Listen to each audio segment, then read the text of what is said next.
Hello friends, welcome to study to learn. आज के session में हम डिस्कस करेंगे केंद्रीय माध्यमिक शिक्षा बोर्ड के बारे में। इसको हम पूरा स्टार्ट से लेकर के और अभी वर्तमान में ये किस रूप से कार्य कर रहा है, तो इसे पूरा हम डिटेल में जानेंगे। ठीक है, तो सबसे पहले हम बात कर लेते हैं केंद्रीय माध्यमिक शिक्षा बोर्ड के लोगो की। ठीक है, तो जो उसका लोगो बना हुआ है तो वो कुछ हमारा जो केवीएस का लोगो है उसकी तरह ही है। ठीक है, तो देखिए यहाँ पर केवीएस का जो आपने लोगो देखा था वहाँ पर आपने उगता हुआ सूरज सबसे पहले देखा था, लेकिन यहाँ पर सबसे ऊपर से आप देखेंगे तो यहाँ पर आपको जलता हुआ दिया नज़र आएगा। ठीक है, जो दीपक है वो जल रहा है और उसके जलने से चारों ओर रोशनी फैल रही है कुछ इस तरीके से। ठीक है, यानी कि उजाला फैल रहा है और इसके जस्ट नीचे आपको एक बुक का जो पिक्चर है वो देखने को मिल रहा होगा। ठीक है, खुली हुई किताब आपको दिख रही है, जिसके माध्यम से ये कह सकते हैं कि ये मैसेज औरों तक पहुंचाया जा रहा है इस लोगों के माध्यम से कि ज्ञान का जो दीपक है वह क्या कर रहा है, वो जल रहा है और चारों ओर ज्ञान से क्या है, रोशनी फैल रही है। ठीक है, क्योंकि जब किसी चीज़ की जानकारी हमें नहीं होती है तो इसका कहीं ना कहीं अर्थ है कि हम उस चीज़ को जानते ही नहीं हैं। ठीक है, एक कमरे में अंधेरा अगर आपको देखने को मिलेगा तो आप नहीं समझ पाएंगे कि इस कमरे के अंदर क्या क्या चीज़ें रखी गई हैं। ठीक है, कहाँ पर कौन चीज़ रखी गई है, लेकिन वहीं अगर वहाँ पर रोशनी रखी जाए, ठीक है, लाइट जलाई जाए तो इससे क्या होता है, कमरे में जो रोशनी फैलती है, जो अंधकार मिट जाता है, जिससे कि हमें सारी चीज़ों का पता चल जाता है कि कमरे के अंदर क्या क्या चीज़ें रखी हुई हैं, कहाँ पर क्या चीज़ है। ठीक है, और हमें कोई चीज़ उसमें से चाहिए तो उससे भी हमें आसानी से ढूंढने में मदद मिल जाती है। तो कुछ इसी तरीके का ही अर्थ यहाँ पर ये लोगो हमें दिखा रहा है कि जो ज्ञान का दीपक है, ठीक है, वह उससे क्या होता है, हमें कई सारी जानकारियाँ प्राप्त होती हैं। ठीक है, हम कई चीज़ों को जानते हैं, नई नई चीज़ें सीखते हैं अपनी लाइफ में। तो इस तरीके से कहने का मतलब है कि ज्ञान का दीपक से क्या हो रहा है, हमारे जो अंधकार जो हमारा दिमाग है या मन है जिसमें हमें पता नहीं है किसी चीज़ के बारे में, वहाँ पर ये रोशनी दे रहा है जो ज्ञान का दीपक है। ठीक है, तो कुछ इस तरीके का इसका लोगो है।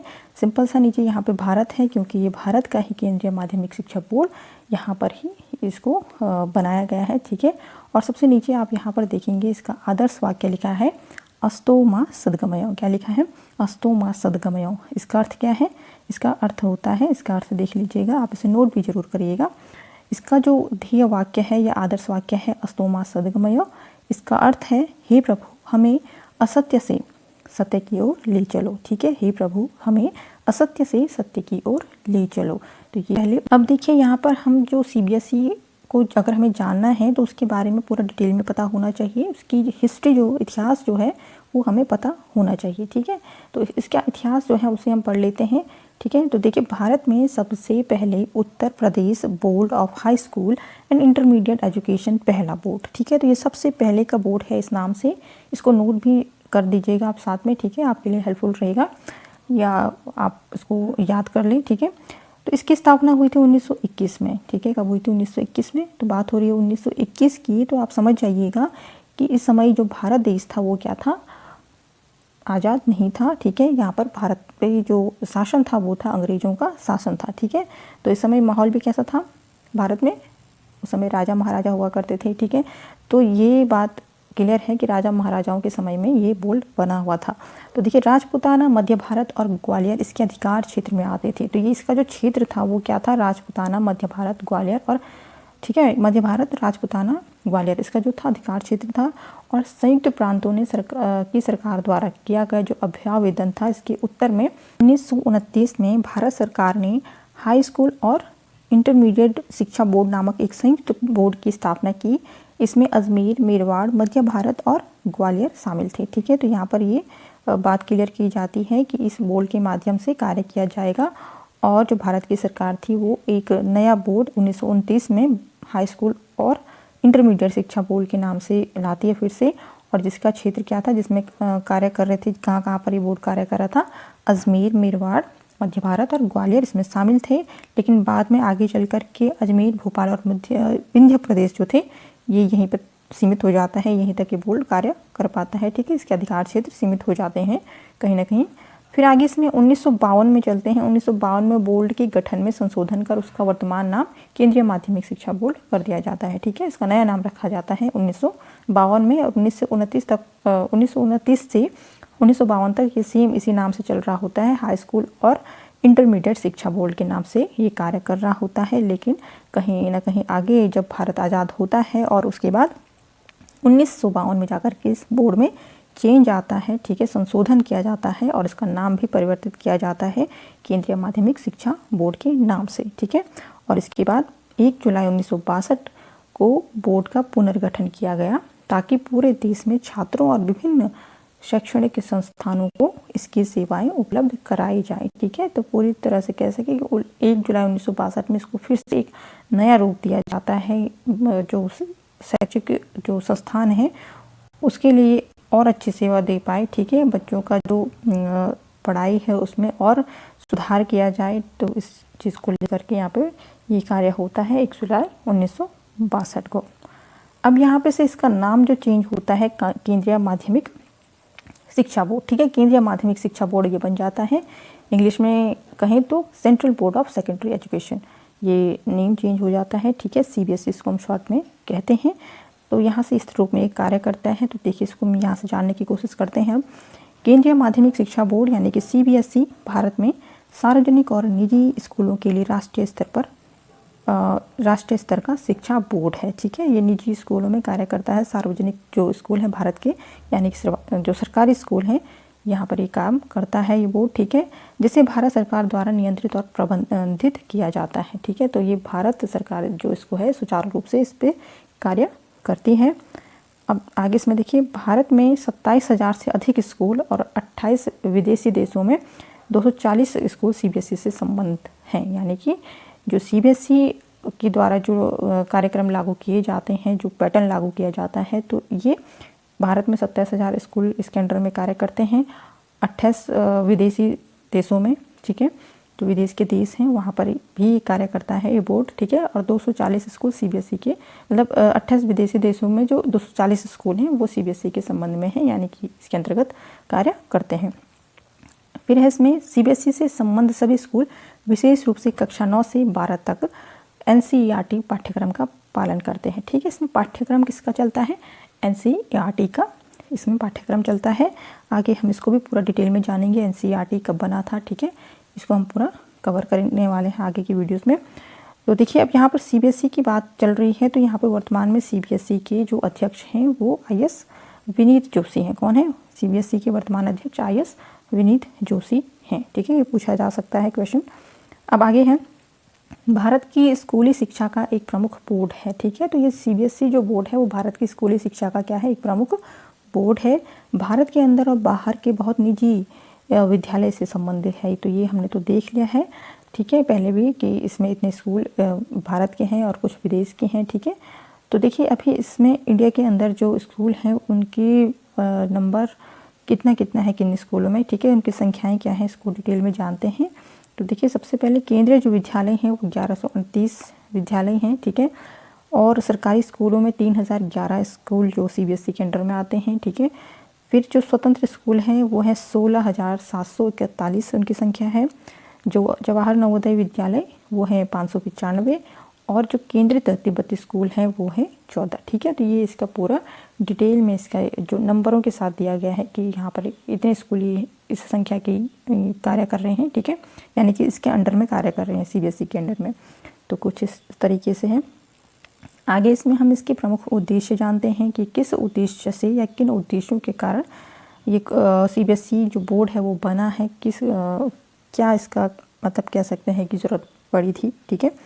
तो देखिए उद्देश्य शिक्षा संस्थानों को अधिक प्रभावशाली ढंग से लाभ पहुंचाना, ठीक है। तो जो शिक्षा संस्थान है जहां पर बच्चों को पढ़ाया जाता है, शिक्षा प्रदान की जाती है, तो उनको और प्रभावी ढंग से लाभ पहुंचाना अलग अलग कार्यक्रमों के माध्यम से, ठीक है, जिसमें कि बच्चों को और नई नई चीज़ें सीखने को मिले। फिर उन विद्यार्थियों की शैक्षिक आवश्यकताओं के प्रति उत्तरदायी होना जिनकी माता पिता केंद्रीय सरकार के कर्मचारी हैं और निरंतर स्थानांतरित जो पद हैं उन पर वो कार्यरत हैं, ठीक है। तो वो ऐसे बच्चे जो कि एक स्कूल से दूसरे स्कूल बार बार शिफ्ट उन्हें होना पड़ता है कहीं ना कहीं अपने पेरेंट्स के ट्रांसफ़र की वजह से, क्योंकि जो पेरेंट्स हैं, जो माता पिता हैं बच्चों के, वो केंद्रीय सरकार के कर्मचारी हैं और उनका जो स्थानांतरण है वो होता रहता है 1-2 सालों के अंतर्गत, 2-2, 3-3 सालों में। तो बच्चे की जो पढ़ाई है वो डिस्टर्ब ना हो कहीं, तो इन चीज़ों को मद्देनज़र रखते हुए CBSE ने क्या किया है, ऐसी शैक्षिक व्यवस्था बनाई है कि बच्चा अगर दूसरी जगह शिफ्ट होता है तो उसकी शिक्षा प्रभावित ना हो, बच्चा सेम पैटर्न को आगे कंटिन्यू करे। ठीक है, फिर है भारत सरकार ने भारतीय शिक्षा बोर्ड को आज़ादी के 75 वर्ष बाद पहली बार मान्यता दी। ठीक है, तो 75 सालों बाद भारत सरकार ने भारतीय शिक्षा बोर्ड को क्या दी, मान्यता दी है। ठीक है, अब आगे इसमें देखेंगे, यह पहली कक्षा से लेकर 12वीं कक्षा तक के लिए पाठ्यक्रम तैयार करता है एवं वर्ष में 2 मुख्य परीक्षाएं संचालित करता है। ठीक है, तो कार्य पहली कक्षा से और 12वीं कक्षा तक के जो बच्चे, जो स्कूलिंग जो होता है किसी बच्चे का, ठीक है, तो ये पूरा पाठ्यक्रम पर कार्य करता है। ठीक है, उसको बच्चे का पाठ्यक्रम तैयार करता है हर स्कूल की पहली कक्षा से 12वीं कक्षा तक के। ठीक है, जो CBSE के अंडर में जो काम करेंगे वहाँ पर ये लागू होता है।